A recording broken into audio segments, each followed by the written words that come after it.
اعوذ باللہ من الشیطان الرجیم بسم اللہ الرحمن الرحیم الحمد للہ رب العالمین والصلاة والسلام علی سید الانبیاء محمد وآلہ المعصومین تبصرۃ هذه تبصرۃ وَلَكَ فِي نَحْوِ لَا حَوْلَ وَلَا قُوَّةَ إِلَّا بِاللَّهِ خَمْسَةُ أَوْجُهٍ الْأَوَّلُ فَتْحُهُمَا عَلَى الْأَصْلِ وَالثَّانِي رَفْعُهُمَا عَلَى الْإِبْتِدَاءِ أَوْ عَلَى الْإِعْمَالِ كَلَيْسَ الثالث فتح الأول ورفع الثاني بالعطف على المحل او بإعمال الثانية كليس الرابع عكس الثالث على إعمال الأولى كليس او إلغائها. اچھا، تو یہاں مصنف نواسخ کی چوتھی قسم لائے نفی جنس بیان فرما رہے تھے اور یہ ہم پڑھ رہے تھے. تو لائے نفی جنس کو بیان کرنے کے بعد اس کی شرائط اور اس کا عمل وہ ذکر کرنے کے بعد ارشاد فرماتے ہیں تبصرۃ بصر یبصر تبصرۃ، تبصیر باب تفعیل اور تبصرہ تفعیل باب تفعیل.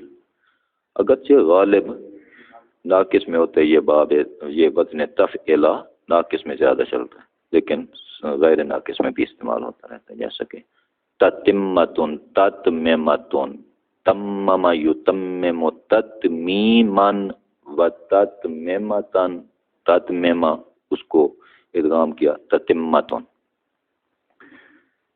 تبصرتن اس کے معنی کیا؟ بینائی دینا، بصیرت دینا. تو اس بصیرت میں ارشاد فرماتے ہیں، بصیرت دے رہے ہیں ہمیں اور فرماتے ہیں کہ اس قسم کی کوئی بھی مثال ہو کہ جس میں دو لا ہوں اور دوسرے لا کو پہلے لا پر عطف کیا گیا ہو واو عاطفہ کے ساتھ، اور ہر دو لا کے بعد اسم ہو اور ہر دو اسم نکرہ ہوں. سمجھ گئے؟ تو اس قسم کی جو بھی مثال ہو، مثلا یہ مثال جو انہوں نے لکھی ہے لا حول ولا قوت الا باللہ، لا حول ولا قوت، تو یہ دو لا ہیں.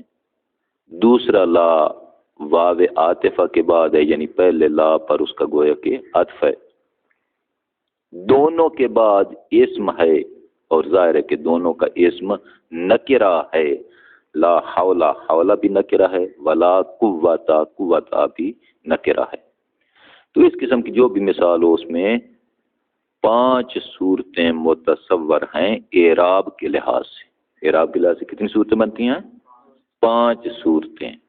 ورنہ ویسے تو دیکھا جائے کہ ان کا یہ اعراب کیوں ہے تو 5 سے زیادہ بنتی ہیں، 12 صورتیں بھی بن جاتی ہیں. بلکہ بعض علماء تو 131 صورتیں کہتے ہیں کہ بنتی ہیں، 131 صورتیں. مگر بظاہر اعراب کے لحاظ سے وہ 5 صورتیں متصور ہیں، جن میں سے صورت اول دونوں کو مفتوح پڑھنا، یعنی جو دونوں اسم ہے نا، اسم لا کے بعد جو اسم ہے نکرہ، ان دونوں کو مفتوح پڑھنا، یہ سب سے عمدہ اور بہتر صورت ہے. کیوں؟ اصل کو مد نظر رکھتے ہوئے، چونکہ دونوں میں صورتوں میں یعنی اس دونوں جگہ پر لا نفی جنس ہے، لا حول میں بھی لا اور ولا قوت میں بھی لا. یہ دونوں لا نفی جنس کے لیے ہیں، اور ظاہر ہے کہ جو لا نفی جنس ہوتا ہے اگر اس کا اسم نکرہ ہو تو وہ مبنی بر فاتح ہوتا ہے. تو ہم دونوں کو مفتوح پڑھ رہے ہیں، مبنی بر فاتح پڑھ رہے ہیں، اور خبر محذوف ہے، اصل میں ہے لا حول موجود ولا قوت موجودۃ الا باللہ العلی العظیم۔ لا حول ولا قوت یعنی لا منع عن المعصیت ولا قوت علی الطاعت الا باللہ العلی العظیم۔ معصیت اور نافرمانی سے روکنا، مانع کرنا اور طاعت پر، عبادت پر قوت دینا یہ نہیں ہے مگر اللہ تعالیٰ کے ساتھ ہی۔ اللہ تعالیٰ جو علی العظیم ہے اس کی دی ہوئی طاقت اور قدرت سے ہم برائی سے رکتے ہیں، اس کی دی ہوئی توفیق کے ساتھ ہم اطاعت کو انجام دیتے ہیں۔ یعنی اطاعت سے مراد یعنی جو کام طاعت خداوندی پر مشتمل ہو وہ اس کی دی ہوئی طاقت اور قوت سے ہی ہم کر سکتے ہیں، ورنہ اس کی توفیق اور طاقت کے بغیر ہم کچھ بھی نہیں ہیں۔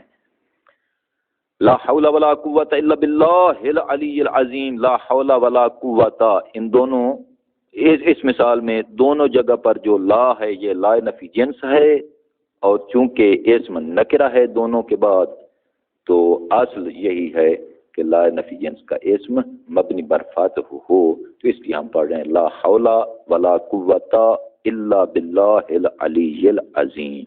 یہ ایک صورت۔ دوسرا احتمال اور دوسری صورت یہ ہے کہ دونوں کو مرفوع پڑھنا، یوں پڑھنا لا حولن، دونوں کو یعنی لا کے بعد جو اسم ہے نا، پہلے لا کے اسم کے بعد حولا، اس کو بھی مرفوع پڑھنا، لا حولن پڑھنا، اور دوسرے لا کے بعد بھی جو اسم نکرہ ہے اس کو بھی مرفوع پڑھنا، ولا قوتن پڑھنا، تو دونوں کو مرفوع پڑھنا یہ بھی جائز ہے۔ مرفوع کیوں پڑھا جائے گا؟ اس کی متعدد صورتیں بنتی ہیں، مگر ان میں سے ایک صورت یہ ہے کہ بنا بر ابتدا کے، بنا بر ابتدا کے مرفوع پڑھنا جائز ہے، یا اس لیے کہ چونکہ ان دونوں میں جو لا ہے یہ لا نفی جنس نہیں بلکہ لا نافیہ ہے، لا مشبہ بلیسا ہے، تو جو لا لیسا کے مشابہ ہوتا ہے وہ کیا عمل کرتا ہے؟ نکرہ پر داخل ہوتا ہے نا، اور کیا عمل کرتا ہے؟ اسم کو رفع دیتا ہے، خبر کو نصب دیتا ہے۔ تو یہ جو لا حولن ہے، حولن کیوں مرفوع پڑا؟ چونکہ لا نافیہ، لا مشبہ بلیسا کا یہ اسم ہے، اس کی خبر محذوف ہے، اصل میں ہے لا حولن موجودن۔ اسی طرح دوسری جگہ بھی اسی طرح ہے کہ ولا قوتن موجودتن، سمجھ گئے؟ تو یہ لا مشبہ بلیسا ہے، لیسا کے مشابہ ہے، تو ظاہر ہے جو مشبہ بلیسا ہو اس کا اسم مرفوع ہوتا ہے، تو اس لیے ہم ان کو مرفوع پڑھ رہے ہیں، خبر محذوف ہے جو منصوب ہے۔ تیسری صورت، پہلے اسم کو مفتوح پڑھنا لا حولا، اور دوسرے اسم کو مرفوع پڑھنا ولا قوتن، لا حول ولا قوتن الا باللہ۔ پہلے کو مفتوح پڑھا کیوں؟ کیونکہ لا نفی جنس ہے، تو لا نفی جنس کا اسم مبنی بر فاتح ہوتا ہے جب نکرہ ہو، تو یہ ظاہر نکرہ ہے، مبنی بر فاتح ہے۔ تو دوسرے لا کے اسم کو مرفوع کیوں پڑھا؟ وہ بھی تو نکرہ ہے، اس کو بھی مبنی علی الفاتح پڑھتے، اس کو مرفوع کیوں پڑھا؟ فرماتے اس کو مرفوع اس لیے پڑھا ہے کہ وہ معطوف ہے، دوسرا اسم معطوف ہے، اور کس پر عطف ہو رہا ہے؟ لا حولا، اس حولا پر۔ معطوف اور معطوف علیہ کا اعراب تو ایک ہوتا ہے، تو اس کو پھر ولا قوتن کیسے پڑھیں؟ ولا قوتا پڑھیں۔ جب عطف ہو رہا ہے پہلے اسم پر تو پہلا اسم مفتوح ہے، تو اس دوسرے کو بھی مفتوح پڑھیں تب عطف ہوگا۔ فرماتے ہیں نہیں، عطف ہے مگر لفظ سے عطف نہیں کر رہے، لفظ پر عطف نہیں کر رہے، اس کے محل پر عطف کر رہے ہیں، تو چونکہ وہ محلن مرفوع ہے، کیوں؟ چونکہ اصل میں وہ مبتدا ہے، محلن مرفوع ہے چونکہ مبتدا ہے، تو اس کے محل پر عطف کرتے ہوئے اس دوسرے کو مرفوع پڑھ رہے ہیں لا حول ولا قوت الا باللہ. اچھا، یا یوں بھی کہا جا سکتا ہے کہ لا حول ولا قوت، یہ لا حول لا نفی جنس ہے، اور ولا قوت میں جو لا ہے یہ لا مشبہ بلیسا ہے، تو ظاہر ہے لا مشبہ بلیسا اس کا اسم مرفوع ہوتا ہے. تو گویا کہ یوں ہے لا حول ولا قوت موجودتن، خبر محذوف ہے، یہ مرفوع ہے کیونکہ اس میں لا مشبہ بلیسا کا اور اس کی خبر محذوف ہے. اس کے بعد تیسری صورت، تیسری یا چوتھی صورت. چوتھی صورت یہ ہے کہ تیسری صورت کا عکس. تیسری صورت کا عکس کیسے بنے گا کہ پہلے کو مرفوع پڑھیں اور دوسرے کو مفتوح پڑھیں، یعنی یوں پڑھیں لا حول ولا قوت الا باللہ. تو اب پہلے کو مرفوع پڑھنا ہے، کیوں؟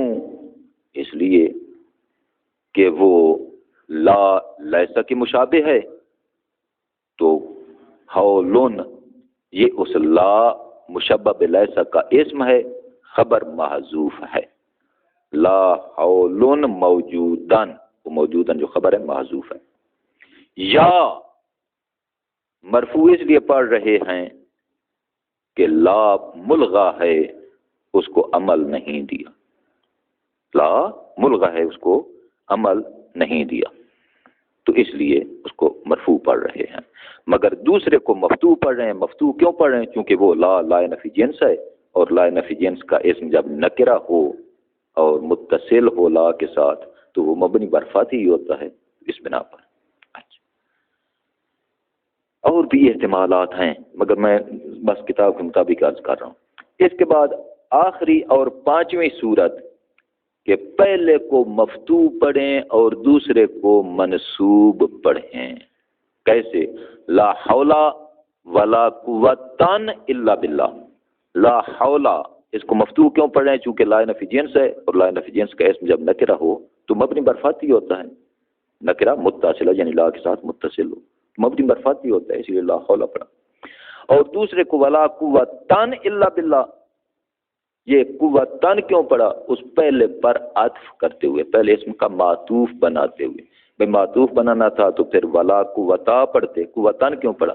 فرماتے ہیں اس لیے کہ چونکہ وہ پہلا مفتوح ہے نا اور دوسرا منصوب ہے، تو اس پہلے پر عطف ہو رہا ہے. بس فرق صرف اتنا ہی ہے کہ ادھر ایک زبر ہے اور اس دوسرے میں تنوین ہے.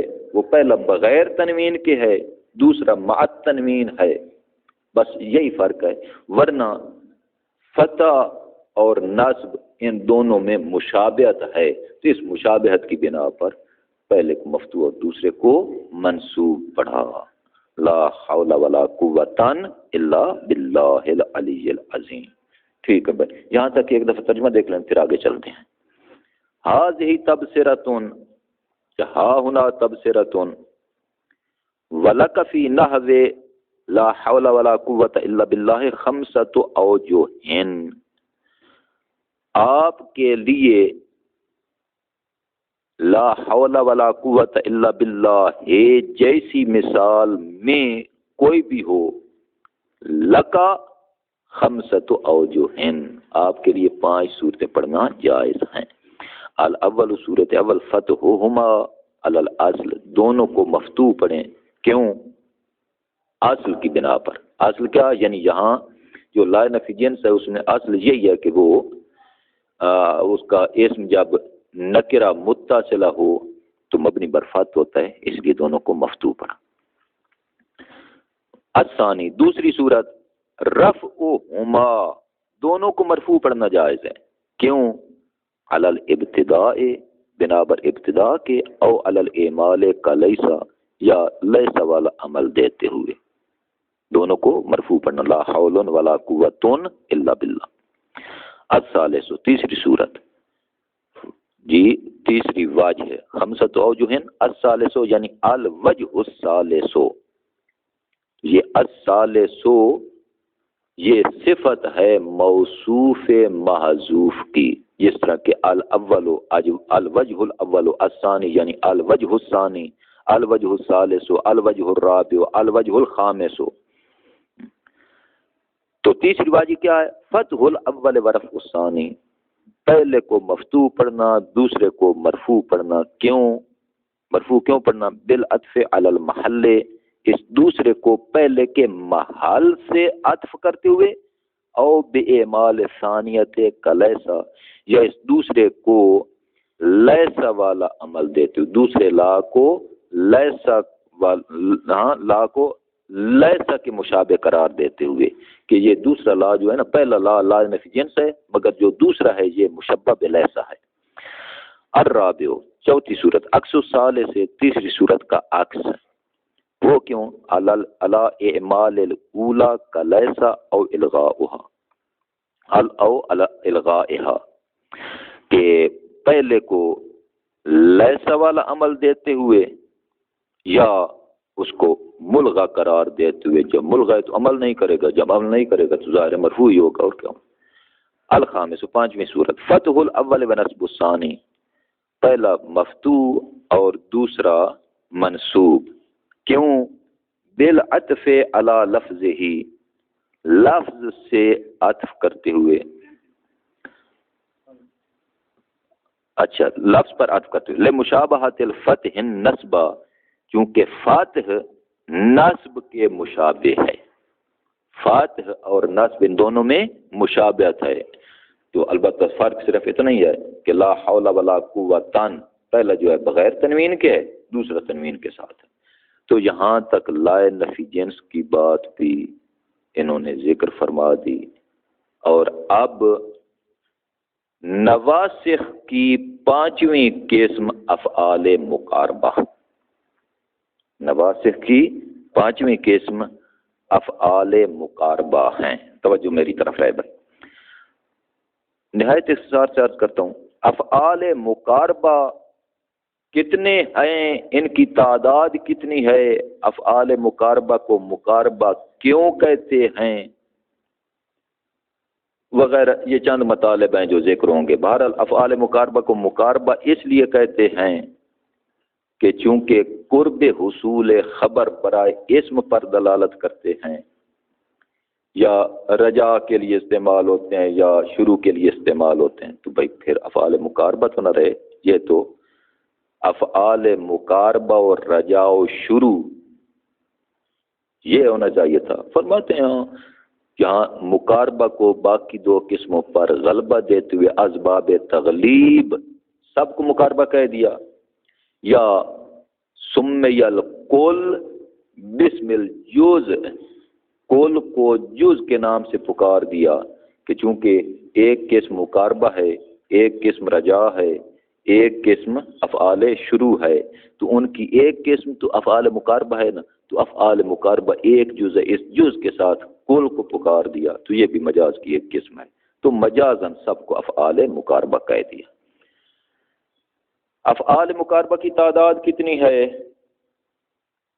عوامل اور نامیر میں ہم پڑھ چکے ہیں 4، سیوطی میں انشاءاللہ پڑھیں گے 11، یہاں ذکر کر رہے ہیں 6، جی یہاں 6 کا ذکر کر رہے ہیں۔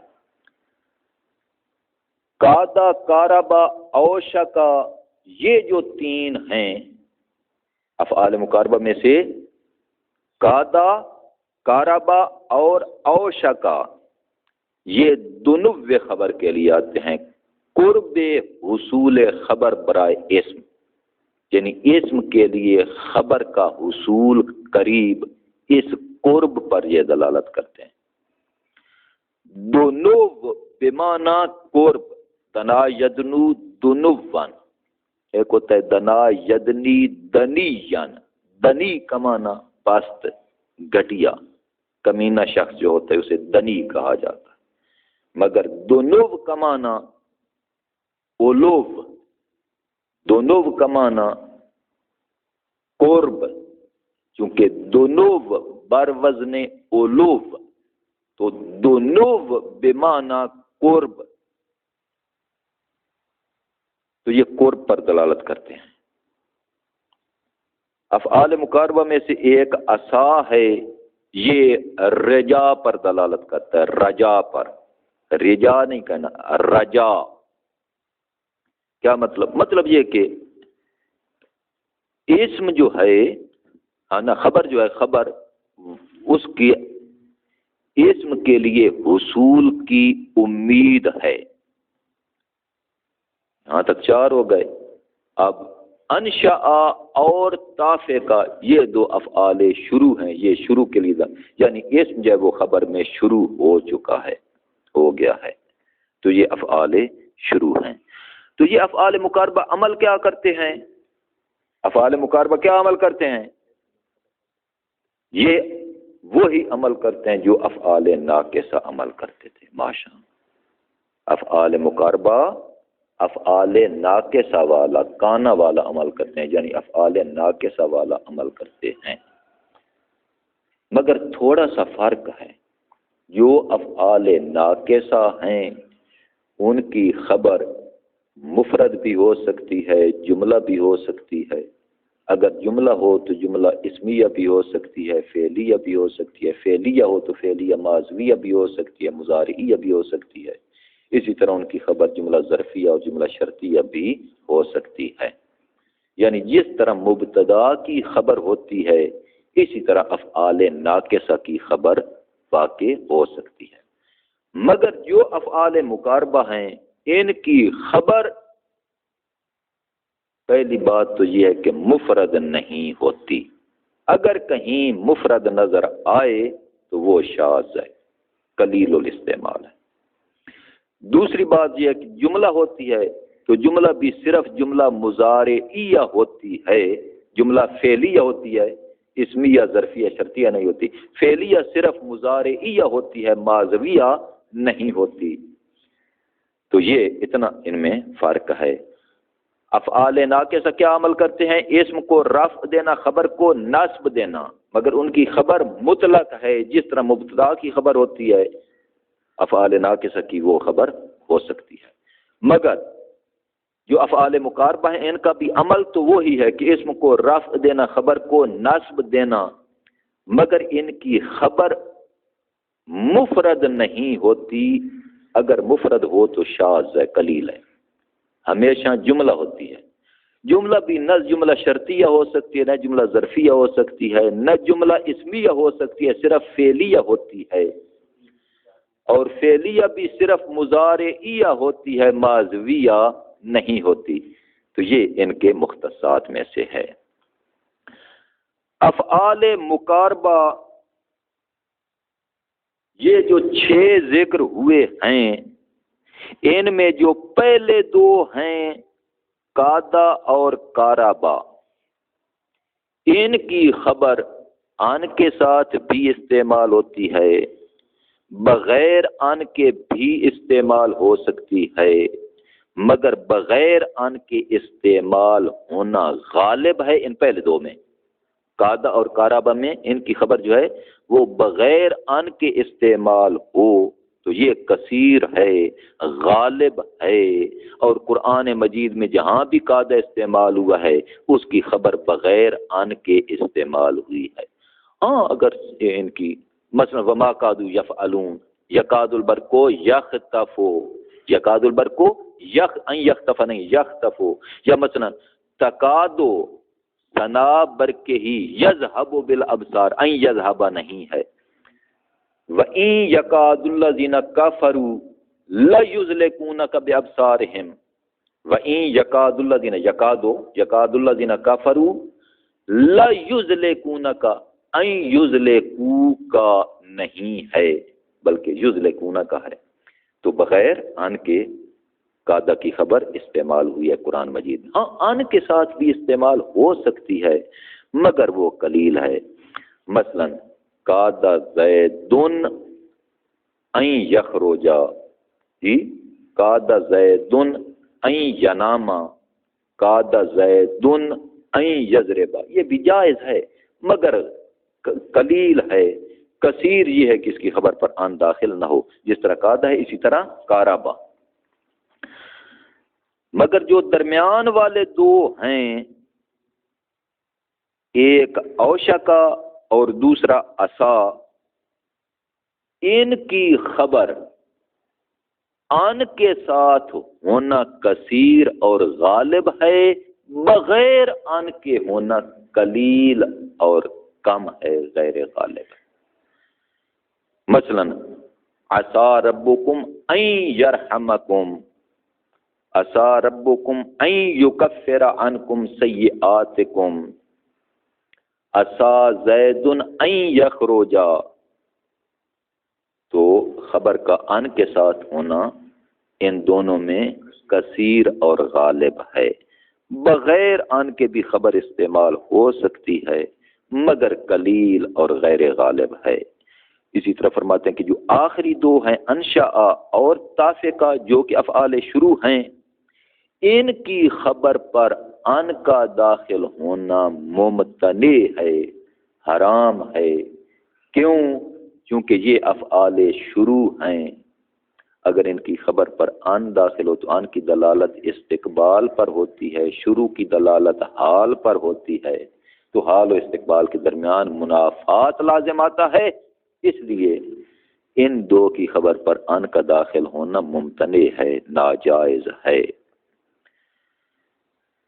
عسا، انشاء اور کارابا، یہ جو تین ہیں یہ صرف ماضی استعمال ہوتے ہیں، جامد ہیں، ماضی استعمال ہوتے ہیں، ان کا کوئی مضارع یا اسم فاعل یا نہیں یا امر وہ استعمال نہیں ہوتا، کلام عرب میں کوئی استعمال نہیں ہوا۔ لیکن جو قادہ اور اوشکا اور تافقہ یہ جو ہیں ان کا مضارع بھی کلام عرب میں استعمال ہوا ہے۔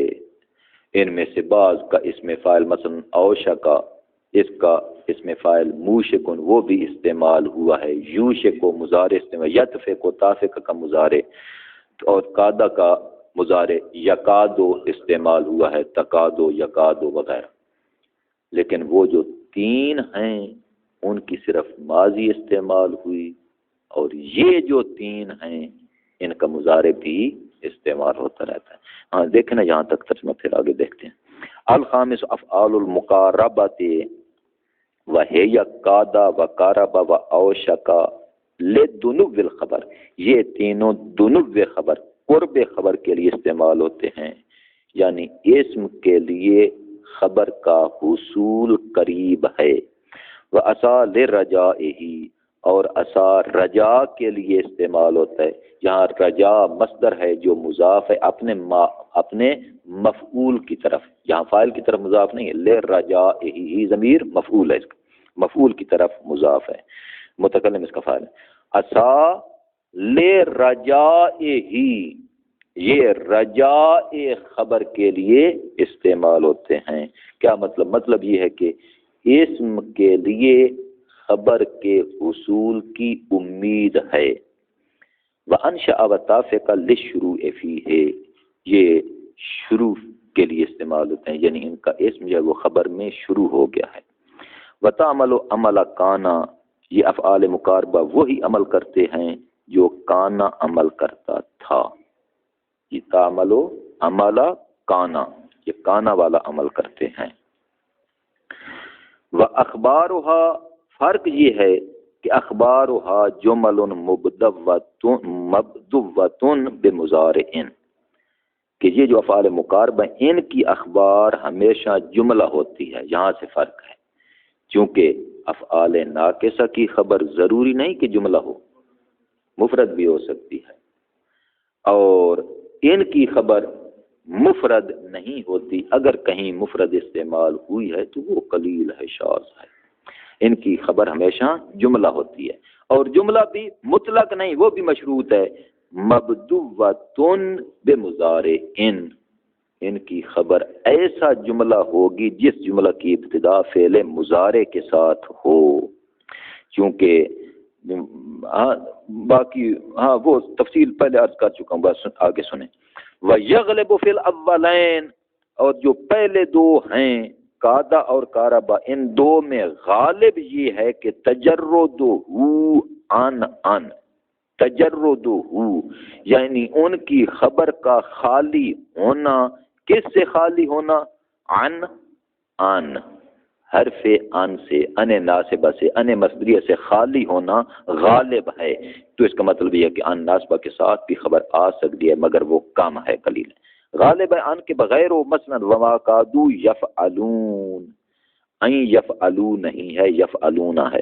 وفی الاوسطین اقترانہ بہا، یعنی وہ یغلب فی الاوسطین، درمیان والے دو جو ہیں ان میں غالب یہ ہے کہ اقتران ہو، خبر کا اقتران، بہا ان کے ساتھ، ان ناسبہ کے ساتھ خبر مقترن ہو۔ مثلا عسى ربکم ان یرحمکم، تو آپ دیکھ رہے ہیں کہ یرحمکم نہیں، اگرچہ اس طرح ہوتا تو بھی ٹھیک تھا، مگر ان یرحمکم ہے۔